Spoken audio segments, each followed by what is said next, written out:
السلام علیکم ناظرین کرام، نئی ویڈیو میں آپ کو خوش آمدید کہتے ہیں۔ بہت بڑی خبریں آئی ہیں، اسلام آباد ہائی کورٹ سے بھی ایک بڑی خبر آئی ہے۔ پھر عمران خان کی بہن نے عمران خان سے ملاقات کے بعد کیا کہا ہے میں آپ کو سنواتا ہوں، لیکن اس سے پہلے عمران خان کا جمعرات 22 اگست کے جلسے کے حوالے سے قوم کے نام ایک پیغام ہے۔ میں آپ کو سگنیفیکنس بتا دیتا ہوں کہ اس ٹائم کمپنی عمران خان کو ملٹری ٹرائل کے تحت ملٹری کورٹ میں لے جانا چاہتی ہے، اور اس حوالے سے بھی آپ کو پوری خبر بتاتا ہوں۔ یہ ٹرائل صرف تب رکے گا اور کمپنی تب باز آئے گی اگر عوام باہر نکلے گی، جلسے ہوں، ریلیاں ہوں، اس میں شرکت کرے گی عوام، اور عوام کی تعداد اور عوام جو بھی رد عمل دے گی اس کا خوف ہی ان کو روک سکتا ہے، ورنہ ہر حد سے یہ گزرنے والے ہیں۔ اور یہ میں نہیں کہہ رہا بلکہ خان صاحب کی بہن خود کہہ رہی ہیں۔ لیکن پہلے خان صاحب کا پیغام سنتے ہیں، پھر آپ کو اہم ترین خبروں سے آگاہ کرتا ہوں کہ معاملات کس طرف جا رہے ہیں اور عمران خان کی رہائی کے معاملات کدھر جا رہے ہیں اور ملٹری کورٹ سے ان کا کیا لنک بن رہا ہے۔ بسم اللہ الرحمن الرحیم۔ جمعرات کو انشاءاللہ پاکستان کی تاریخ کا سب سے بڑا جلسہ کر رہا ہوں۔ ہمارا ملک جب بنا تھا تو اس کا نعرہ تھا لا الہ الا اللہ، جس کا مطلب ہے کہ کوئی نہیں ہے خدا اللہ کے سوا، اس کے علاوہ ہم کسی کے سامنے نہیں جھکتے۔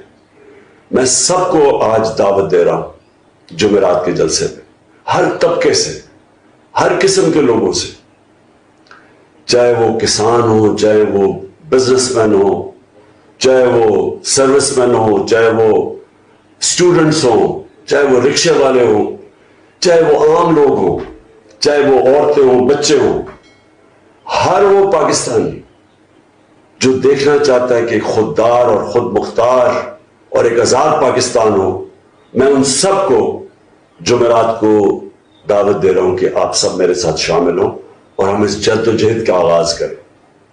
پاکستان زندہ باد۔ جی، خان صاحب کا پیغام ہے جمعرات کو 22 اگست کے جلسے میں پوری قوم شرکت کرے جو اسلام آباد ترنول کے مقام پہ ہو رہا ہے۔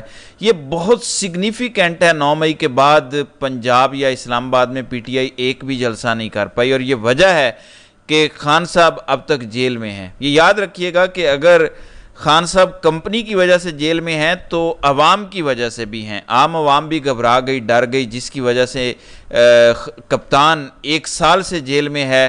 اگر عوام اسی طرح نکلتی رہتی، باہر پرامن احتجاج کرتی رہتی تو صورتحال بالکل مختلف ہونی تھی۔ دوسری جانب آج اسلام آباد ہائی کورٹ نے القادری ٹرسٹ کیس میں عدالت کو حتمی فیصلہ سنانے سے روک دیا ہے۔ اب اس کی 2-3 صورتیں ہیں۔ ایک تو یہ کہ یہ فیصلہ صرف بدھ تک سنانے سے روکا ہے۔ اب بدھ کو کیا صورتحال ہے اس کو ذرا سمجھ لیں۔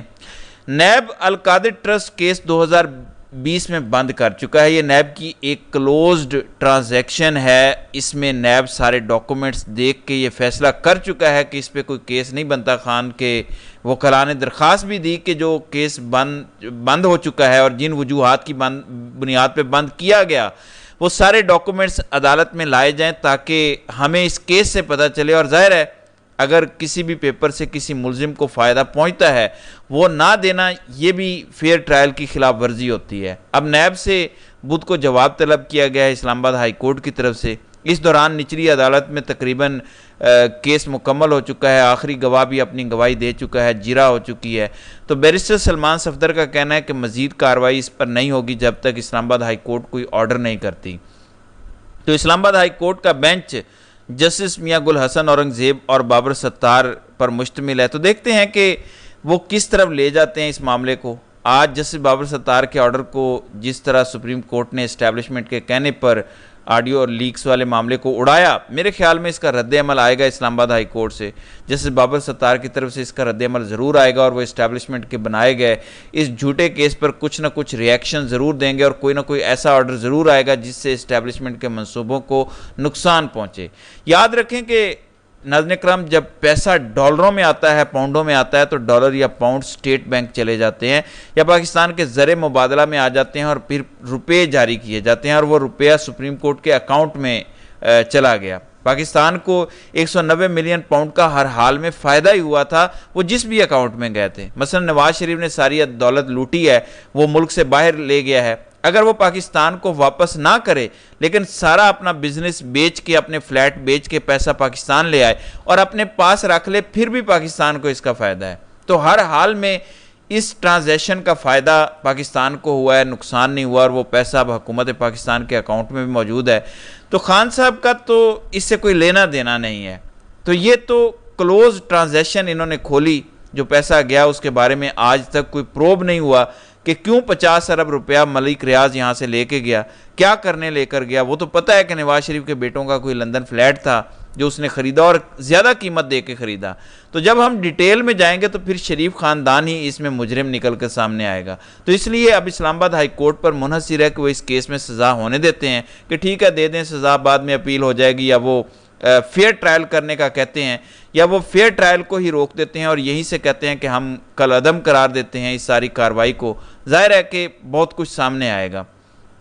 پھر توشہ خانہ کا جو دوسرا کیس ہے, بلغارین سیٹ کا کوئی کیس انہوں نے بنایا ہے, اس پر بھی سماعت اسلام آباد ہائی کورٹ میں ہونے جا رہی ہے. اب یہ سماعت بھی ہونی ہے اور اس پر نیب سے بڑے تگڑے سوالات پوچھے گئے. فار ایگزامپل نیب کا قانون یہ کہتا ہے کہ ایک ہی طرح کے معاملے میں آپ ایک سے زیادہ کیس نہیں بنا سکتے. تو ایک سوال تو یہ ہے نیب سے جو کیا جا رہا ہے کہ جب آپ گراف سیٹ پر کیس بنا رہے تھے تو آپ نے بلغارین سیٹ پر کیوں کیس نہیں بنایا, کیونکہ یہ سب تو ہو چکا ہے. تو اس سے بدنیتی نظر آ رہی ہے, بدنیتی کی بنیاد پر آپ کیس نہیں چلا سکتے کسی پر. پھر اگر 100 چیزیں ہیں تو 100 چیزوں پہ ایک ایک الگ کیس بنے گا, وہ تو سارا ایک ہی کیس بننا چاہیے. تو ایسی بہت ساری چیزیں ہیں جو عدالت کے سامنے آئی ہیں اور مزید سامنے آئیں گی جن کے جواب مانگے گئے ہیں. تو توشہ خانہ 2 کیس بھی ردی کی ٹوکری میں جا سکتا ہے. ابھی ساری نظریں اسلام آباد ہائی کورٹ پر ہیں. اسلام آباد ہائی کورٹ کے یہ 2 ججز اگر انصاف کر گئے تو پھر خان صاحب کو جیل میں رکھنا آسان نہیں ہوگا, کیونکہ خان صاحب کو توشہ خانہ 2 کیس میں آج جوڈیشل ریمانڈ پر بھیج دیا گیا. یعنی اب وہ نیب کی حراست میں نہیں ہے بلکہ جوڈیشل ہو گئے ہیں. جوڈیشل ہونے کے بعد 1 یا 2 دنوں میں ان کی ضمانت اپلائی ہو جائے گی اور اس میں ان کو ضمانت مل جانی چاہیے, کیونکہ نیب کا ملزم جب جوڈیشل ہو جاتا ہے تو اس کو نارملی ضمانت مل جایا کرتی ہے. تو اگر یہاں ضمانت ہو جاتی ہے القادری ٹرسٹ کیس میں, معاملات اسلام آباد ہائی کورٹ کی طرف سے بہتری کی طرف جاتے ہیں اور پھر 9 مئی کے بقیہ مقدمات میں بھی خان صاحب کی بیل ہو گئی, تو خان صاحب کو جیل میں رکھنا ان کے لیے ممکن نہیں ہوگا. اس لیے کپتان نے اگلی بات کی ہے جو میں آپ کو بتاتا ہوں. خان نے آج کہا کہ سابق سربراہ ISI لیفٹیننٹ جنرل فیض حمید کی گرفتاری کا سارا ڈرامہ مجھے ملٹری کورٹ میں منتقل کرنے کے لیے کیا گیا.